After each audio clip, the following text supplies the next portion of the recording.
Look at the top comments of the week.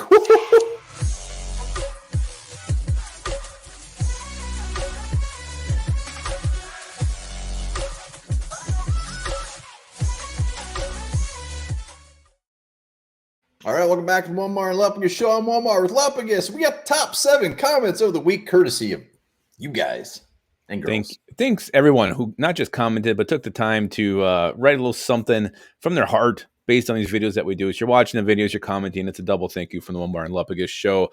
And again, subscribe to the channel if you haven't done it yet. Like and continue to comment and become a YouTube member. You'll feel so damn good. I'd like to think 99.9% of the people who comment. Sometimes people aren't very nice about our looks. It's okay. We are what we are. We are. All right, here we go. So first off, we got a couple of new members since last show. Hey. Isaac and Joey, welcome to the YouTube membership. Boom. Membership. What word am I thinking of? Welcome to the membership. I thought you were crying. You were tearing up or something there.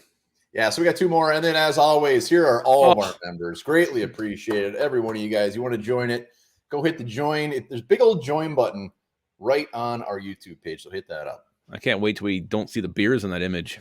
Because it's all names. I'll just make the name smaller. First comment from who else in Mata freaking Meat Eye. Oh. The only way I consider trading Danielle Hunter is for a first rounder and more.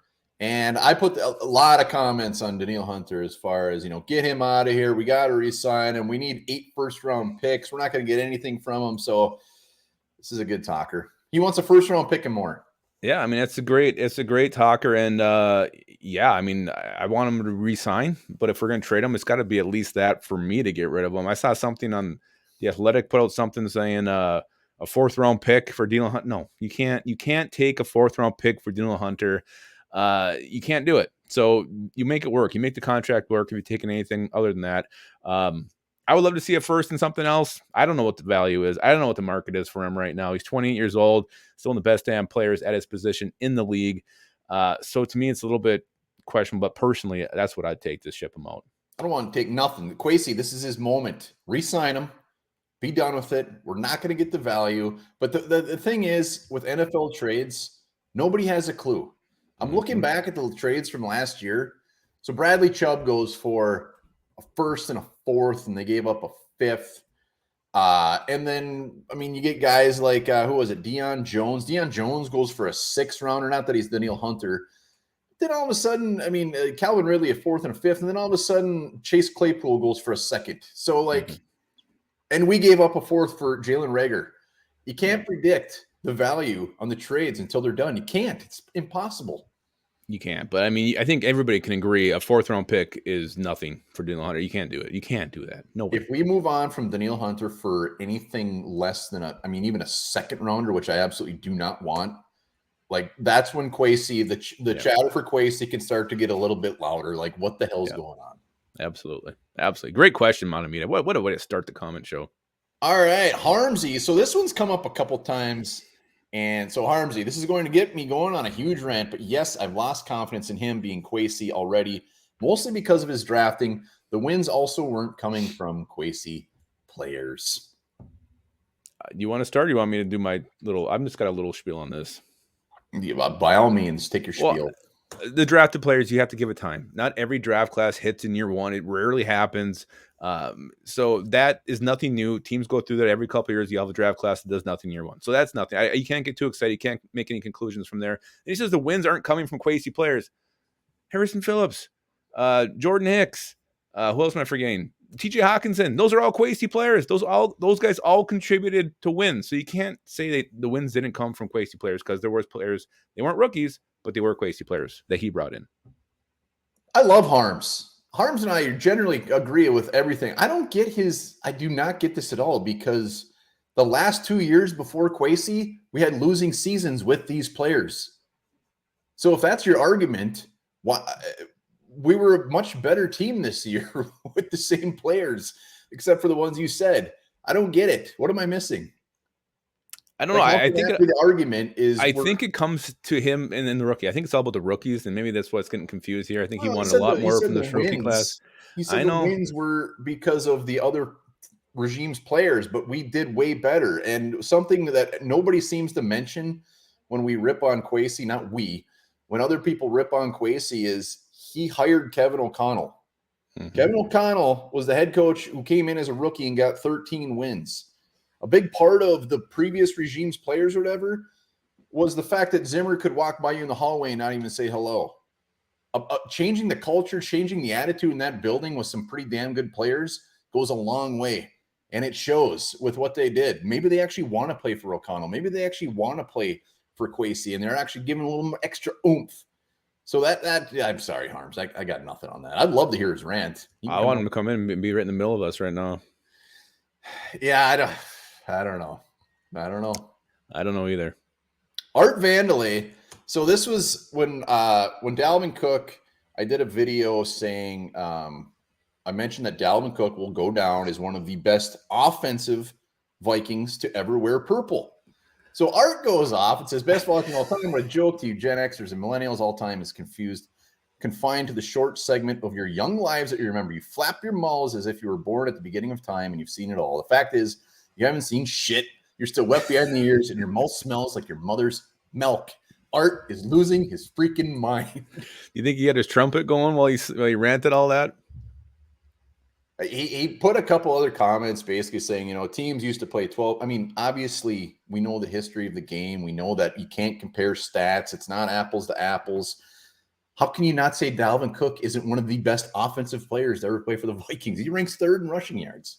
Yeah, I think he'll definitely go down as one. And yeah, I mean, I'm not going to lie. Like, I don't sit there and pretend to know anything about the players from the 70s and 80s.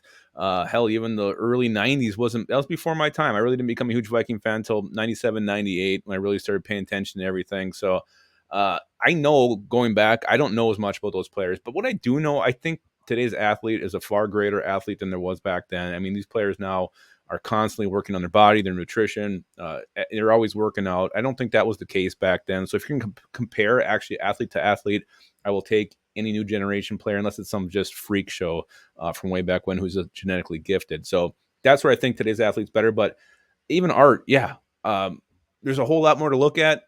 I think Dalvin Cook's pretty safe in what you said there, Onebar. Yeah, I mean, again, you can't compare stats, but Dalvin Cook, third all-time rushing in like 20 less games than some of these other guys are. I mean, he's just a freak of an athlete. He's one of the best running backs of this time in the NFL.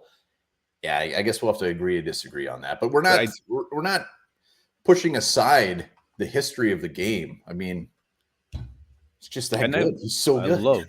I love that passion coming from Art, though. I really mother's milk. That was good. That was a good comment. My mother's milk probably tastes like cigarettes.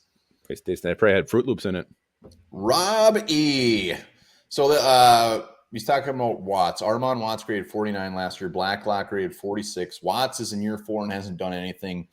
Blacklock was overall pick 40, at least has some upside. He's a very quick first step. Maybe Flores can do it. So this was, I think, when we were barking back and forth that I kept saying Watts was horrible and you hate Blacklock and none of them can do anything. Robbie is always the Robbie and BK are usually the voice of reason in comments. They don't let emotions get into it. They kind of lay out the facts. So he's saying Blacklock is worth holding on to or just because of his upside. Well, and I get that's why they made the deal, but I mean, you can't argue that Ross Blacklock has pretty much failed in every chance he's had so far in the NFL. Maybe Flores can do something with him. That's what the hope is. But again, a guy who just hasn't put it together yet or even showed that many flashes. He barely played a sniff last year for the Vikings. So you hope he can do it. You hope he can turn it around. You hope Flores is the guy who finally gets this guy to live up to his potential. But we'll see. Only time's going to tell on that one. I think it was more just he wanted him over Watts. Oh, and you look at it. I mean, I think Watts' career stats are better. But whatever.